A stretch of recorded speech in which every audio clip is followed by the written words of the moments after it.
Hey guys, what's up? It's Will back once again for another fight card prediction. We're here for UFC 303 Pereira against Jiří Prochazka 2 is our main event, which was supposed to be obviously Conor McGregor and Michael Chandler.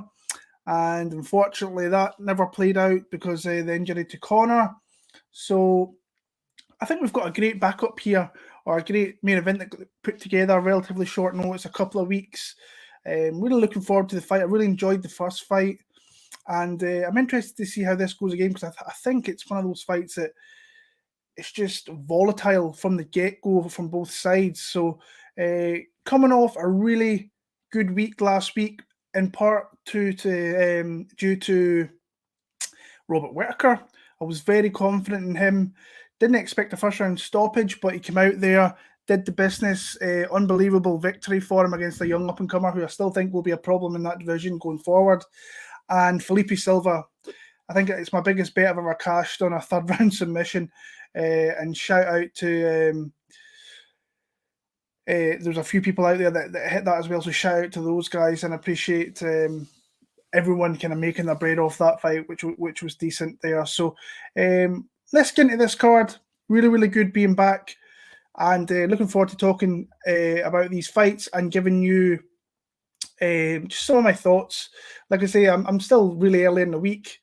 Obviously, got a lot of stuff to kind of still look through. But these are my kind of early thoughts on some of the fights that I've watched and where I'm kind of going with my pick. So we'll start off at the bottom here and we'll see where we're at.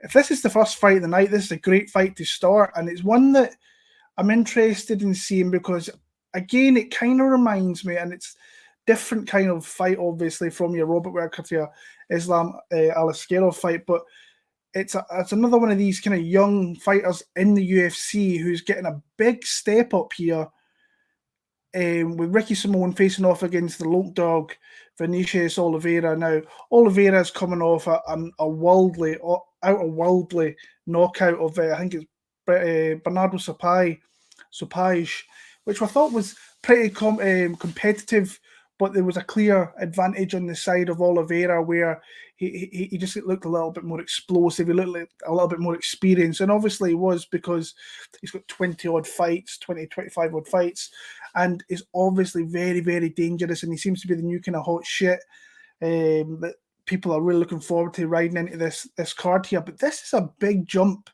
in competition to what this guy's faced from this dude here who's 11-2. This guy Ricky Simone must have a plethora of fights in the UFC. He's coming off 2 losses. Don't think he looked all that great in this fight against Mario Bautista. And that loss there to Song Yadong, it's nothing really to kind of be disgusted about because Song Yadong is a really, really solid fighter. Now, he will be... he will have a definitive advantage, obviously, with his wrestling, if he's grappling, if he can get it off. But in Oliveira, you have to be super careful what you do with this guy because we've seen he throws elbows. He's super aggressive. Elbows, knees is what I was trying to say. He could come up the middle with one of those knees and rock the shit out of someone like Ricky Simone. And like I say, there's the early traction I've kind of seen on Twitter and just some of the things that I kind of look at. There seems to be obviously going to be a lot of action on Vinicius Oliveira, where I'm kind of more on the side of Ricky Simone, honestly. I went into this, I thought, well, you're getting plus 200 on someone like Oliveira. People are going to kind of be drawn into that number. For me, I'm trying not to get drawn into that. I'm trying to look at where I think the definitive advantages in this fight is. I think Ricky can be aggressive on the feet. He can be competitive. Still think he'll be at a disadvantage, but I think his pace... throughout a 15-minute fight, I think his grappling, his MMA grappling through a 15-minute fight is going to be enough to, as long as he's competitive on the feet and he lands some of his shots and follows that up with takedowns, to me, I'm going to lean on the side of Ricky Simone. But like I say, he's minus 225, minus 200 to minus 250 in some of the books over here. I very much doubt I'll get to a play there. But as a prediction and as a pick, I'm going to go with Ricky Simone and that one there. Carlos Hernandez against Ray Tsuruya. I think this is a competitive matchup, and I think the line is super high. I can see why there's a lot of kind of hype on this kid, 9-0, another one of these talented fighters coming out of Japan, one on the road to the UFC, and he's been matched up here with a grizzled vet, only has a couple more fights, but is not really good anywhere, but solid. He's just a solid game fighter who will give these young guys coming up through a tough fight regardless. When I was watching Ray, I think his MMA grappling, I actually think it's got the potential, or maybe it is, world class. But he obviously is 22 years old. I think he has to work super hard in the rest of his game, because that's not just going to take you in one spot in that division. Now, you look at some of the guys that are coming out of Japan, you've got Taira, who is obviously a very dominant grappling, but his striking is really starting to come together. I still think we're in the early infancy of Tsuruya in his MMA career, where I think he has to round out the rest of his game. But like I said, I think his wrestling game probably is world class, and will go on to be world class. But he's got a solid matchup here against Hernandez, like I say, who's not super talented. He's not a big hitter. He's not good at one thing. He's just solid, a solid fighter. So I kind of think that the minus 400 line is high, and I'm still not sold on like the conditioning of someone like a Tsuruya early in his career. He's fought some guys with some decent Mark Climaco, where these guys have got decent records, not like bums that you see like 6-4, or you've got like 7-1s and 8-2s and stuff. So I'm going to lean on the side of Tsuruya. I think that he probably does enough to win 2 rounds, probably a 29-28 decision. I think Hernandez will give him some spots in this fight where he will just make it a little bit tougher than probably anybody that he's ever fought before. But Tsuruya is going to be my pick. I'll probably go via decision in that one there. Andre Arlovski against Martin Buday.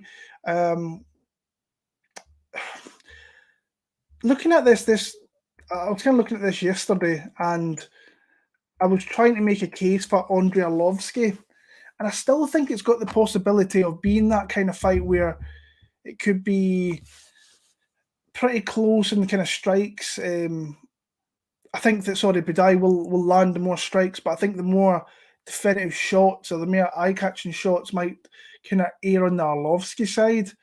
But it's really hard in 2024 we're in now to really be sitting back and being super positive in picking Andre Arlovski. And I did want to do it, but for me, I just think that Buday is... Who did he lose to last time? I've completely forgot. Shamil Gaziev, who I think is a bit of a fraud, honestly. I think he got found out quick, but I think he also got pushed too quick. I think I was on the Gaziev side and he was an underdog in that fight, which was kind of crazy. But I think that he pushes himself forward, doesn't have super big power for the division, will land an abundance of strikes. I still think he's a little bit defensively, his defensive awareness isn't great, but Arlovski just doesn't throw an abundance of strikes to where I think he's going to outvolume someone like Buday. So Buday's going to be the more busier fighter, pushing forward, pushing Arlovski back. Now, I do think Arlovski can maybe have the more eye-catching big shots. It's whether he can put someone like Buday down. I'm not sure he can in 2024. He's like 45, 46 years old. This has to be the kind of swan song. You can't really think the UFC would keep him around with 4 losses. Peugeot, Dontel Mays, Walter Costa, they're not the high caliber names that he's losing to. So I think it's a do or die fight for Andre Arlovski. I'm going to go with Martin Buday. And probably the overs I might look at. I don't see Buday beating someone like Arlovski via knockout, TKO, but it is heavyweight. You never know which way that's kind of going to go. So the over, I think, is not a bad look if you're looking at maybe parlay pieces for what it might be. I might be looking at starts round 2. Now, I'm guessing that'll be pretty chalky, but it might be a parlay piece nonetheless. But Buday is going to be my pick for that one there. Michelle Waterson against Gillian Robertson. Kind of going on with Arlovski there. I think that Michelle is at the end of her UFC run. I still think, how old is she? She must be mid-30s. So she's coming into the 30 and a half. She's not looked great. She's not won a fight in near 4 years. That was a very close fight with Angie Hill. Since then, losses. Marina Rodriguez, tough fight. Amanda Lemos, tough fight. Luana Pinheiro, I thought she was a little bit unlucky that she could have got a hand raised. And then that stupid. It was a kind of rematch they did with Marino Rodriguez, which was just a silly fight to put together. We all know what Michelle want to do. She'll want to keep it with that karate stance, keep it at distance, try and pot shot, and do that. Where you got Gillian, who's going to look to kind of just throw some part strikes to get into an advantage and clinch up or get a takedown or whatever it may be. That's what she will look to do. And I think for me, she will find a way to get the fight where she needs to. I think right now in the state of her career, I think she just wants this fight more. And like I said, I think this might be the end of Michelle Waterson in the UFC. But like I say, it's pretty definitive where these girls want to keep the fight. If Michelle keeps it in the feet, I think she has definitely got the big advantage there with her overall striking arsenal, where Gillian is that, like I say, she is super aggressive to get the fight to the ground, to the cage, look to get trips, look to get the back. And once she does, she gets out there. I think I cashed a good ticket on that Polyana Viana where she won by TKO, where she was just dominating with the grappling, which opened up the striking, and she got the stoppage there. Yeah, Gillian Robertson's going to be my pick there in that one. Peyton Talbott against Yanis Ghemmouri.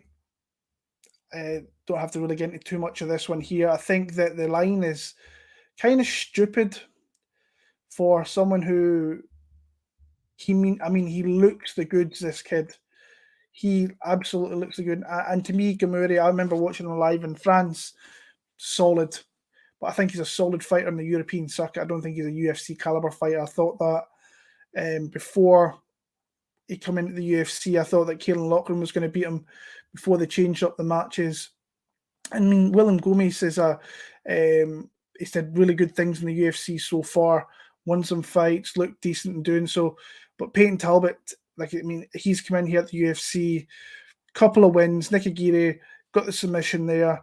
Then this is a good win because I think Cameron Simon is a really solid guy, especially your second fight. Still fairly young himself, so I still think he will progress and do quite well. But this guy just looks amazing. He looks like he's got a lot of things that the UFC will want to push this kid into, moving himself up these divisions here. But like I say, his betting line is wild. It's like minus 1,600. I don't think anybody should really be that high. Now, he might come out here and wreck this guy within a minute. I have more of a feeling it's going to move into the middle part of this fight, where I don't know how much Yanis is going to really push forward. Look to see if maybe he can come into the fight into the second round. I think that obviously Peyton will be dangerous from the get-go. So the middle part of these fights, I might be looking at knockouts, props, or whatever it may be. But Peyton Talbott's going to be the pick there. I don't think you'll have anybody on these YouTube streets out here trying to pick Yanis Ghemmouri this week. Charles Jourdain against Gian Silva. Was really looking forward to the Silva fight. Was it with William Gomez? That was one I was really looking forward to. But obviously, Gomez looked like an absolute state on the scales. Did not look too good.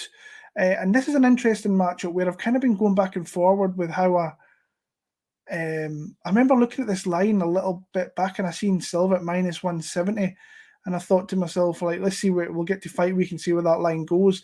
And I thought it would move down to like minus 150, but it's all the way down to like plus 110.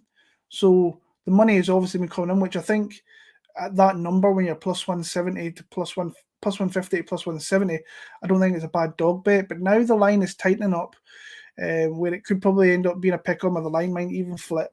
To me, I think it's a 50-50 fight. I think it's a very close fight. I like the boxing of Silva, but I like the overall kind of game of Jourdain, Charles Jourdain, when he puts it all together. But it's hard to see him. Sometimes he shows up. He did what he did against Ricardo Ramos, where got a beautiful submission. But Ramos, he's really turning into a bit. I don't want to say he's a flake, but he's turning into a guy that's a little bit. Sometimes he'll be good, sometimes he'll be bad. Sometimes he'll get an early finish, sometimes he will get finished early. So he's a hard guy to kind of cap. And Jourdain is a little bit of the same for me, because when he shows up and he's got his confidence up, he's very, very good, well-rounded, dangerous with his strikes, very athletic, will throw a lot of flying stuff. And on his night, I think he can beat good caliber fighters. Now, this is a massive jump from what Silva faced in his UFC debut against Weston Wilson, who's got his first win a couple of weeks back. Props to the guy.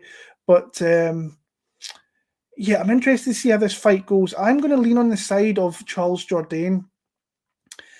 Just the experience, the overall athletic game. I think this fight is very, very close. Like I said, I think it's a pick'em type fight for me, so I'm not super confident in the sides here. But Jourdain is a guy that I think is just going to do a little bit more. But would it surprise me if Silva comes out here, maybe dominates him for a couple of rounds and wins a 29-28 decision? No, but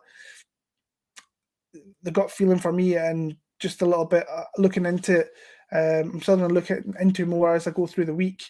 I'm going to pick Charles Jourdain for that one there. Cub Swanson against Andre Fili.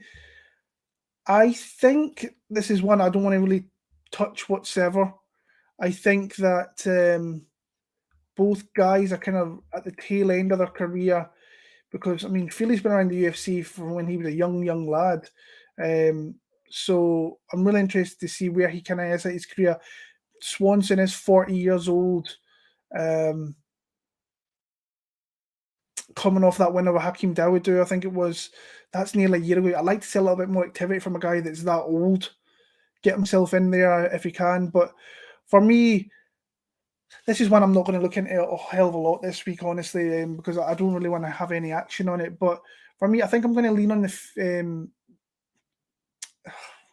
it's a tough one for me, because I think that Fili, when he shows up, when he wants to show up, he is fairly decent, but it's so few and far between now. When he shows up, he beats fairly decent guys, but when you see that there, he got cold clocked by Ige and got hurt very badly. I'm going to go Andre Fili. Like I say, no real confidence, won't be looking into it a hell of a lot, but as a pick, I'll go with Fili. Moving on to Joe Pyfer against Marc-Andre Barriault. This is another one I'm going to look into a little bit more, but I am pretty confident in the Joe Pyfer side. I think his stock is a little bit low due to what happened. Oh, sorry, guys, I just noticed there that I did not plug in. I did not plug in, so give me 1 second, sorry.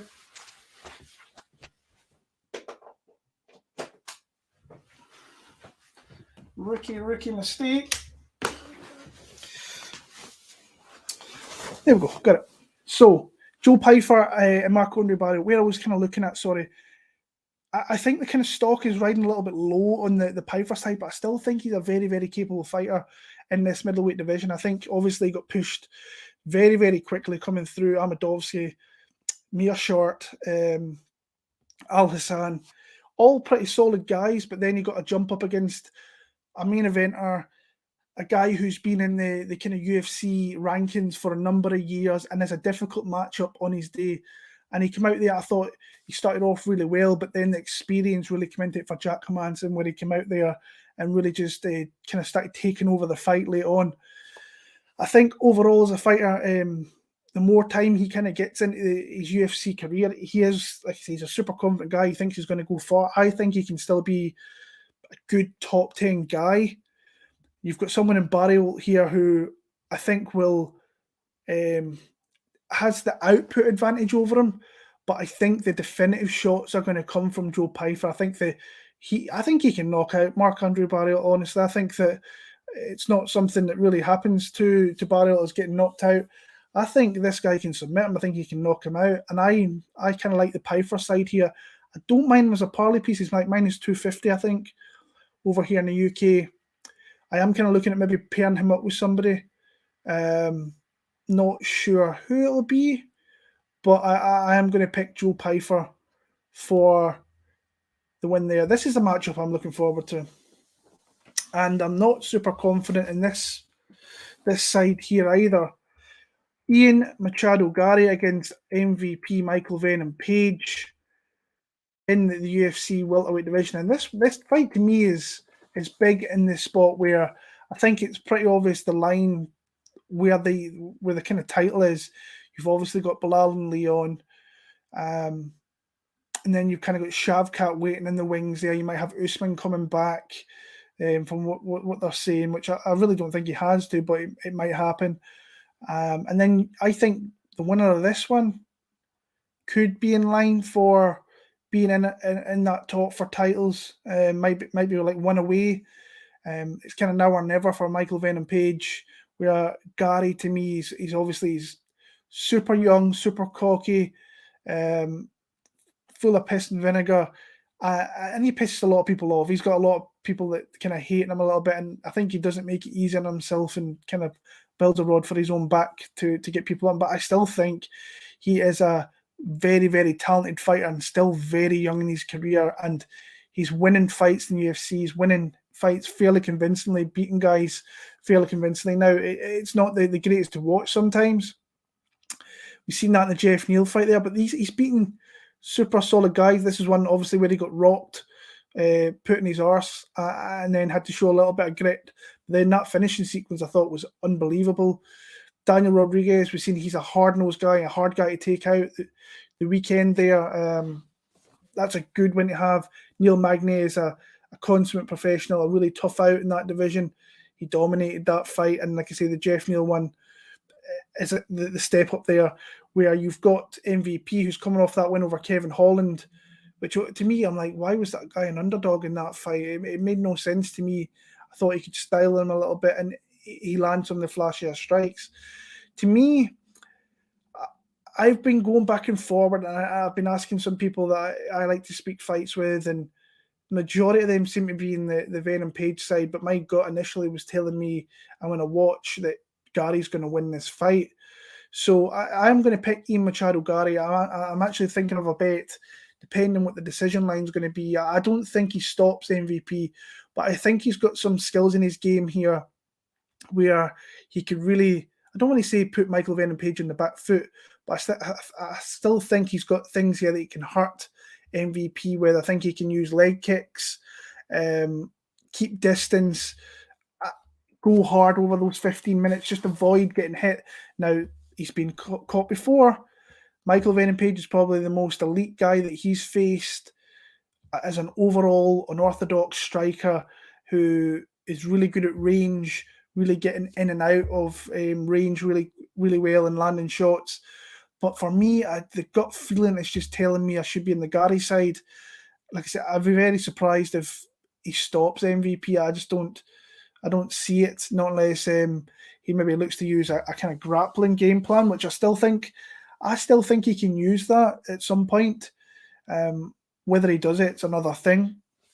So for me, I'm going to pick Ian Machado Garry to go to 15-0, make his ascension up towards that title. I don't think he's far off. I still think Shavkat's obviously ahead of him, but maybe that's a fight that they make. If I'm Ian Machado Garry, I don't know whether I really want that fight, but the pick for this fight is going to be Machado Garry via decision for me there, and I am probably going to look at maybe betting that decision prop depending on what the line is. Mayra Bueno Silva against Macy Chiasson. I went to watch fights in these two late last night, and it's like, nah, I'm not spending my Sunday night watching these two girls here. There's better fights on there that I wanted. So the initial gut feeling on my side was actually Macy Chiasson. Bueno Silva really kind of disappointed a lot of people last time out. She looked like she was the heir to the kind of throne of that division, and then comes out there and loses to Raquel Pennington, who is a tough out, a lot of experience. I think she came in there with, I think there was mention of staff through her camp or whatever it may be, and she came in injured as well, and that maybe that deterred her in that fight. Chiasson, to me, I think if she's on mentally and really going at it, she can really put some boots to Mayra Bueno Silva. She's come off that win, obviously, of Pani Kianzad, first round stoppage, but then she can kind of flake out a little bit. I don't want to say like it's one of the things you never see, like an up kick to the liver to kind of stop you. That was a really kind of bit of a wild one. So she's kind of mentally all there. I think that she can give Bueno Silva a fight. Like I say, I'm not going to waste my week really looking into it too much. I think it's a close fight. I think that the line should be. I actually think that maybe Chiasson should be favoured a little bit, but not super confident. I'm going to pick Macy Chiasson to win that fight there. Anthony Smith against Roman Dolidze. This is a fight that's kind of been changed about 4 or 5 times.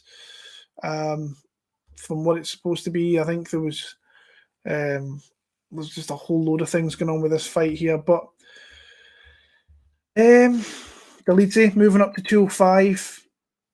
I think I kind of like that for him now. I think he's run at 185, even though he might go back. He's going to have to really do some damage to really get himself any noise in that division. Coming off 2 L's there to tough guys in Vittori, which he probably could have got his hand raised. And the Imavov fight, who I still think Imavov is very underrated in that division, really, really solid fighter. To me, I don't trust the chin of this guy one bit. I think this guy has got the power to knock him out. He cashes a massive dog against Vitor Petrino. Petrino will be good, just not now. And I think a lot of stock was obviously put in there. I think I probably bet Petrino in that fight, if I remember right. I thought that he'd get kind of later into the fight and win kind of rounds 2 and 3, but got caught, got subbed. For me, I don't trust the chin of this guy. I think that he can be knocked out. Khalil, when he's on, can hurt a lot of guys. I still think he is very susceptible to getting knocked out.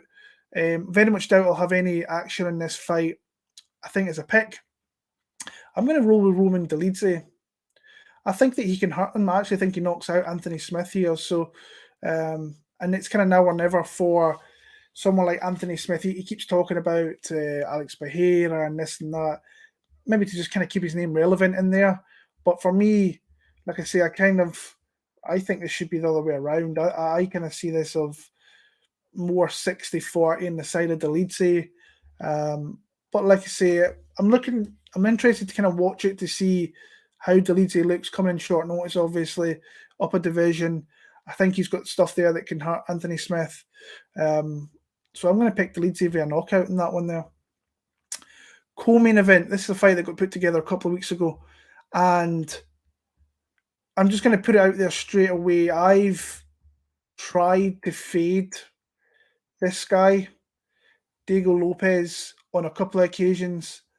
Obviously been very unsuccessful. I think it was the Sabatini fight I tried, ran through him in 90 seconds. So did Yusuf, tried to fade him again. 90 seconds. I know I never bet these two fights here, but I mean, he's really pushed himself into being a very, very solid guy for the UFC, and the UFC obviously love him, putting him in this kind of higher caliber of fight very, very quickly in his UFC tenure. Even that loss to Movsar Evloev, very, very good in that fight, very dangerous, even though I thought it was pretty clear that Evloev won the fight. He was putting Evloev in some really bad positions off his back. He wasn't stopping. He was going forward at all times. And like I say, I thought he was done running about these fights here. Like the Brito one, Brito was a tough guy. I'm not going to say anything about that because Brito I think he's a top 15 guy, top 10 guy, honestly. And I remember watching these fights. These were against two kind of, don't want to say rejects, but UFC veterans who never really pitted out to be much in the UFC, and he won those fights pretty convincingly due to his submission grappling. Now, I'm not sure this guy's got the submission grappling in this fight. We all know about Brian Ortega's dangerous jiu-jitsu. He's one of the best guys when it comes to that kind of format of fighting, that he can catch you in a lot of different things. And once he's got something locked in, it's very hard to get out of it, not unless you're Alexander Volkanovski, who obviously got something out there. But the kind of things I'm a little bit... Is this what fight? Is this at featherweight? Yeah, I'm guessing it's at featherweight. Brian Ortega's come out and said he's pretty much moving to 155 after this fight regardless, because he doesn't see himself getting a title fight anytime soon. And it was the kind of y'all must have forgot time last time out when he fought Yair Rodriguez. Hadn't obviously won a fight in a couple of years, came back, lost to Volk, lost to Yair. That was that weird injury. And then he came out there and just looked dominant in that fight and really kind of got that L back that happened beforehand. I think that Lopez is going to come out quick here. He's going to look to really go after Ortega, look to hurt him. But for me, I might be just pissing into the wind here with this one. I'm going to go with Brian Ortega. I think that this is a very winnable fight for him. I'm still wanting to see more from Diego Lopez. I'm still not fully sold on him. Now, this is a guy that is a perennial, probably top 5 guy for the last 4 or 5 years. He comes through here and he does what he's been doing to someone like Ortega, then I think my reading him has just been wrong all along, and that can happen. There's a lot of love on the Lopez side. I see that. Maybe I'm just late to the party on it, and I'm just kind of throwing my money away trying to fade him. But for me, I'm going to pick Brian Ortega. I think that he's going to be too well versed in the striking. I still think the jiu-jitsu is something that he can maybe be. I want to see both these guys go at it, because we've seen Lopez off his back be very, very, very dangerous, very aggressive. And then you've got someone like Ortega who will look to find submissions, will look to get the submissions. Hopefully we get some kind of fight down the ground where we'll see these guys ground games, and we'll see. I still think Lopez is very dangerous down there, but I think that Ortega's got enough to not get caught in some of the stuff down there. I think he's savvy enough. I'm probably going to end up betting Brian Ortega this week. He's plus 138, I think, over here in the UK. The line seems to be going that way. What I'm seeing on Twitter and whatnot in the Reddits, the forums and stuff. A lot of people on the Lopez side, so hopefully that line starts to expand. If I could get anything over 150, plus 150, I would love that bet. So more than likely, I'm going to try and fade and maybe throw some more money to the bookies. Try to fade Diego Lopez again, and we'll see where he's at. If he wins this fight, he puts himself right in line for a massive, massive fight towards the end of the year here. I'm going to pick Brian Ortega to win this. I think a decision is probably the right kind of play there for me. So, yeah, main event of the night, we've got Alex Pereira defending the UFC Light Heavyweight Championship in a rematch yet again against Jiří Prochazka, which is a fight which took place, was it November last year? November. So not a big time between these two fights. In that fight, I know I bet Alex Pereira in that one, and I think it was a very close competitive fight. And I've seen some people kind of complain about the stoppage and whatnot. Jiří Prochazka came out and said that he was knocked out. So this whole stoppage scenario, I didn't think it was the best decision. But I still think when you got someone like Jiří coming out and says, look, he didn't remember what was going on, he was knocked out, then I don't think you just kind of have to take his word for it. Pereira has just been unbelievable in the UFC. Like, he's not been around that long. He's headlining all these big cards in different cities in New York, in Vegas, big fights, really from the get-go. And he seems to kind of be just grown into being a fighter, like a top-class quality, credible fighter, which the UFC can rely on someone like this. And this is another big fight from. I never had the best reading him versus Jamal Hill, but I thought Jamal Hill would come out there, and I think I thought his durability would last a little bit longer into the middle part of the fight, where I thought he could maybe take over. But this guy's left hook, it's just cocked, and it lands, and you're just donezo. And I still think that Prochazka is still so crazy with his attacks that he is wide open at catching a shot at any time. Now, it's also at any time he's got the opportunity to land something, but I still think he's so defensively unaware that he doesn't really. I don't know whether he appreciates like the just the overall skill and striking of someone like Alex Pereira. And I just think that if he's still wild like that, then he's playing into someone like Pereira's hands. So for me, at the betting line right now, I think it's pretty much clear dog or pass. Like minus 170 on Pereira is not something I would play money line wise. You're obviously going to want to look for knockout props in amongst that, maybe rounds 2, rounds 3. I think it kind of goes a little bit. It might go a little bit farther than what it went the first time around. But there is a lot of love on the Jiří Prochazka side. And like I say, at the betting line at plus 145, plus 150, I kind of see why people are throwing their money out there on Jiří Prochazka. For me, I'm just going to pick with, when I watched these two guys last year, I was more on the side of Pereira. I liked that one. I think I bet him. I can't remember what the betting line was, but I did bet him in that fight to win. And like it was close. Jiří was having his spots in that fight there. But I just think the definitive factor here is just that left hand, and I feel like it's going to land and really compromise Ghemmouri in the kind of second to third round here. So, but he is coming in injured. We should mention that he's got like a problem, broken toes or whatever. So he is coming in here not 100%. Whether these guys, but both these guys coming in very short notice. Someone like Pereira, I think, was out in Australia for doing seminars when this fight got put together. Ghemmouri, I remember seeing him taking an interview at the Octagon show in the Czech Republic, saying he'd signed for this fight, signed for a fight. I don't think it was necessarily this fight. He was meant to fight at UFC 305, I think it was, in Australia. But he's got his opportunity here. Dangerous. I don't mind if you've got your money, if you've got confidence in him at that number. To me, if I was betting in this one, it'd be kind of dog or pass from a betting line standpoint. But for me, as a prediction and a pick, I'm going to roll with Alex Pereira to kind of retain his belt here and go from there. So, guys, that's my picks here for UFC 303. I appreciate you for sticking around. I'm 36 minutes in. I only really wanted to do half an hour, but a little bit further on. I can see some of you guys there in the chat. I'm just going to say hello. Broken DJ, and I can see Thomas there. I hope you're well. Yeah, just a couple of guys that are in there. Buffo on the beat. What's happening, my man? I hope you're well. Good to see you, brother. Fraz, hope you're well. Big Steve, Oliveira is a lock. Not for me, brother. But I can see some people out there saying he's a lock. But no, guys, I appreciate you guys for sticking around. If you've not already, if you can throw a like on the video, I really appreciate it. Until next time, guys, all the very best. I think we've got a couple of weeks off, but enjoy the time you have off. Spend it with your family. Do some things. Go out, touch some grass.